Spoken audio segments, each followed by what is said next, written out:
Ole au tua le netai au, AUA e te FEFE, ele o FAFO au sonu. O upu e tātou te māsani ai, ele o le fale a o le anu fale. Ele o le mea po e alu atu i tonu e tupu ai le angasala, a le mea e sau i whako i lau lotu e tupu ai ma te inga.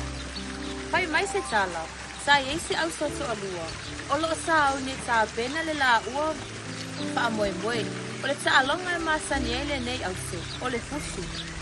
Ua a mata le ta alonga, ma ua fusu le tama matua. O le tama matua, e le leo na lima, a le anga lo na lotu. A le tama la i tutu, e le anga ma vai vai o na lima, a e toa ma maa losi le lotu. Ua a mata le fusu anga le tama matua, ua maua mai le whai unga, e whai ina, a ua e le leo na lima, a e pala ai le lotu. Ua a mata le fusu anga le tama la i tutu, ua maua mai le whai unga, e manu maa lo. A ua e tu salava le vai vai o na lima, a e una ia mai lava le na lotu e wha maa losi, a ua a maa losi le lotu, e mawhai a se tumia. Ufa solo mai le whana wis. Sa manatsu sa wele se manatsu. Oka se mana yo sino malwalini. Sino la putua. E fetsa wile lei la mai nga duenga le atsu. Beita, fai mai le atsu. O se le fikfini a lava i lato. Awa le tangatsa. E silo silo i fafu. A o le atsu. E sila sila i tuturu. A o mafo fau yosu. Ve fape veo na ia anu atsu. E ta u atsu le uku. Ile nuu Israel, a wā palatu whakone mai e te io, sa la una no fifi, malona tui. I whape whiona i atari atu, i tangata o rotu, mata te atu i te io. Ai whaaloko le si fufu le atu.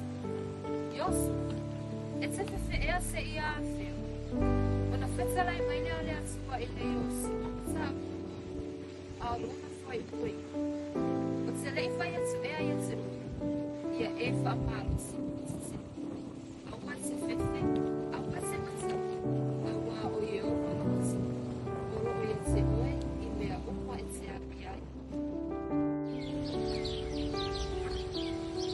O le asa ula ngona, te ana o oe lea ua wala au mai ai lea tua.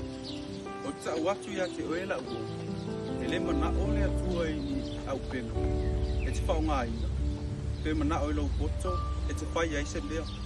E mana o lea tua, ia toa lo loto, ma AUA e te FEFE. E whai mai le whai salamu. E le o le malosi, e le o le fita fita. A o le anganga o lea tua ia. Au fita fita sama soni lona malosi. Sa kalo ia te ia, e ia ise e au, o se mea tau, au mai e ia e lea tua.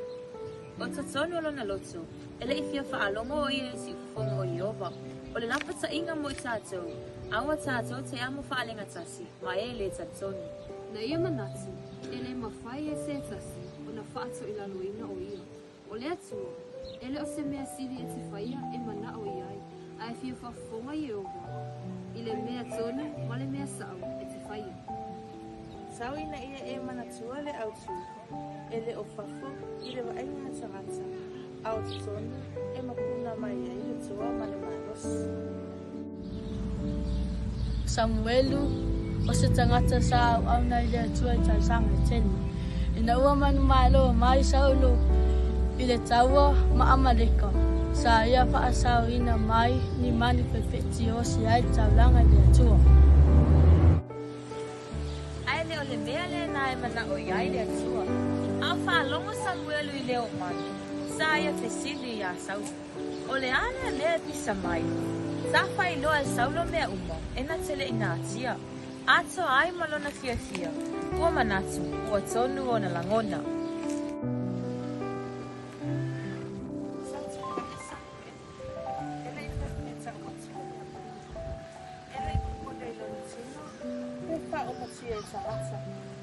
E na ia whamarosi, hamatatiri, e te awatu me sa. Ua le FEFE le sa ua o tangata, ai ko pole mamatau i atua, o le na uina mai o ia. I oe usoi, e le o le mea siri o lo uloa, a o le whaalongo maustai, i sao mai te tono o lo loto, a toa ai mani FEFE. Fai mai Samuel, Sauloe, e sili le whaalongo ni taulanga.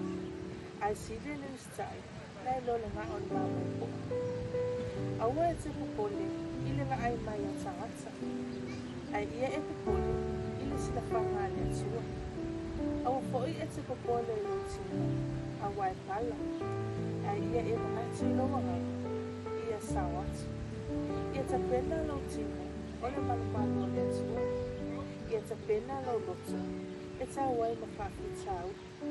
Ia ta pena lau wanganga, ia sawatu, i lona malo e whanamau. Moni mauri tusi ale tetu e no. A whai te whaalongo sifupo, ma e FEFE. E manuia lau whanau. E manuia o lau whanau. E manuia lau wanu. E manuia lau foi mai. Manuia lau watu. AUA e te FEFE. Ele o FAFO, ao te sonu. Manuia le aso. So